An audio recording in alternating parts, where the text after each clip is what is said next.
Hi, I am not going to pull any cards, but I just wanted to come on here and talk a little bit about my, healing journey.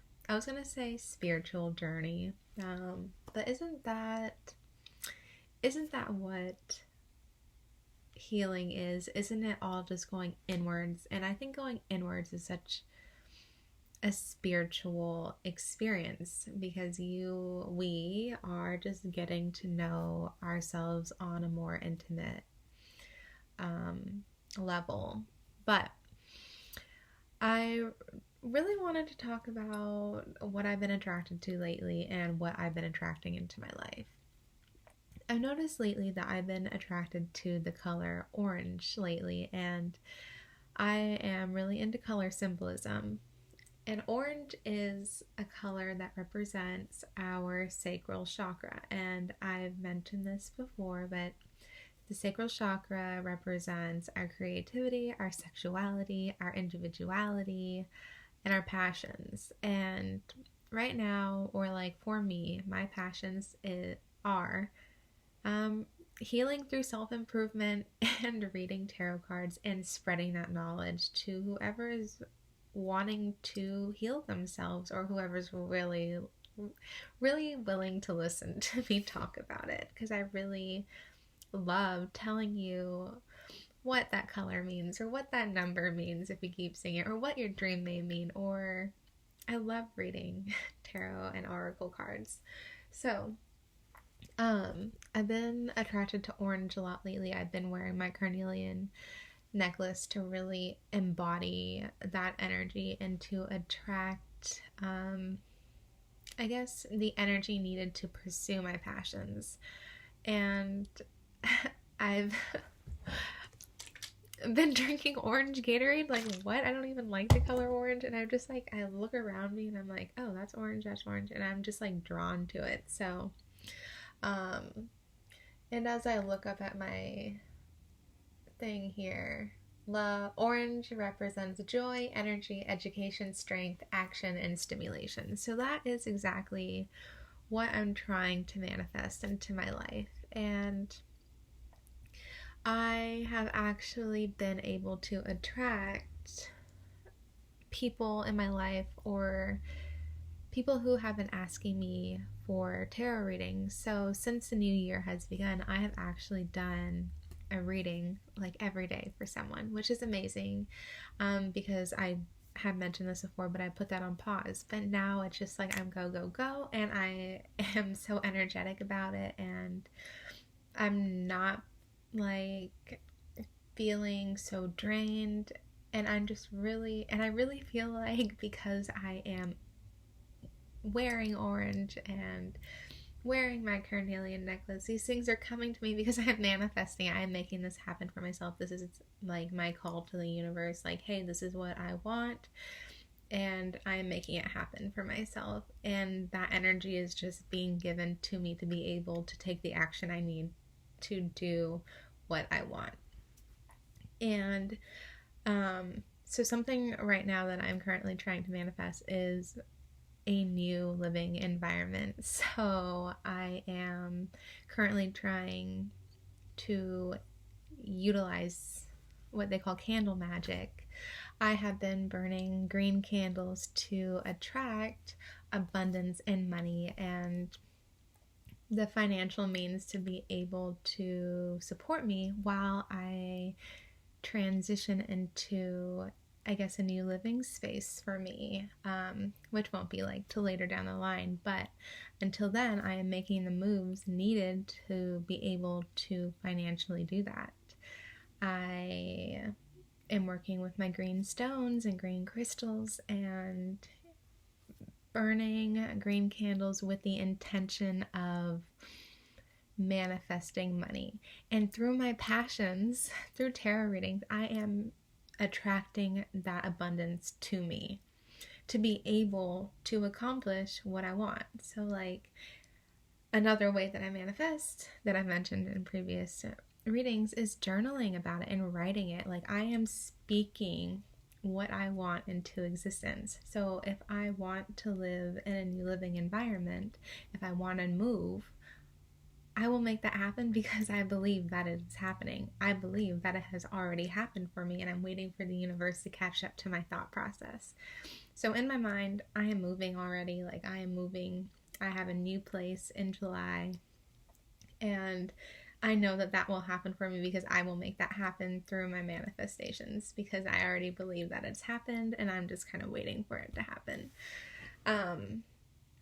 So yeah, I just really wanted to briefly talk about the amazing things that are happening to me, because my mindset is shifting in a way where I believe that what I want is already mine. So yeah, I just oh, and then I also wanted to talk about repeated patterns, and just with my journey of healing, well, a lot of my trauma stems from my relationships, my relationship with my parents, and then how I projected that trauma into my interpersonal relationships with my romantic partners. So that's something that is so complex, and something that I'm really trying to heal. So I need to heal that relationship first with myself. And the only way, and I've done a lot of healing in order to heal myself and love myself. So now that I have all of this knowledge and wisdom and self-love, it is now time for me to practice all of those skills and prove to myself that I love myself and I am worthy by interacting with people and utilizing my communication skills and effective communication and healthy behaviors, and knowing how to set boundaries. And the only way that I'm going to be able to master this is if I continue to put myself out there, try to meet new people, and that includes on a romantic level. And I have always preached, and I'm trying to be the best partner for myself so that way I can be a good partner to someone else. But how am I supposed to practice being a good partner to someone else without actually having someone to practice on? So, yeah, I just want to talk about this experience that I spoke with my therapist earlier today. I noticed that I am repeating a pattern. So I have COVID, and the last 10 days I've been isolated and quarantined to my room with no socialization with anyone, and I found myself in this repeated unhealthy behavior that I exhibited in the past of seeking attention from people that I know aren't good for me. So actually I found myself doing that again, and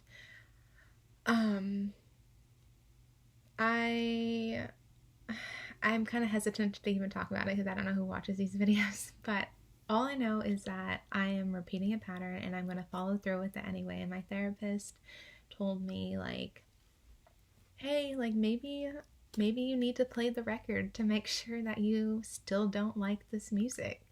And maybe you won't listen to it all the way through. Maybe you'll decide halfway through or at the beginning, this isn't for me anymore and I don't like it, so you can just take the record off. And I agree with her. I feel although yes, I'm aware that I'm repeating a pattern, maybe I need to have the experience for myself, and put myself out there to be yeah, this isn't for me anymore.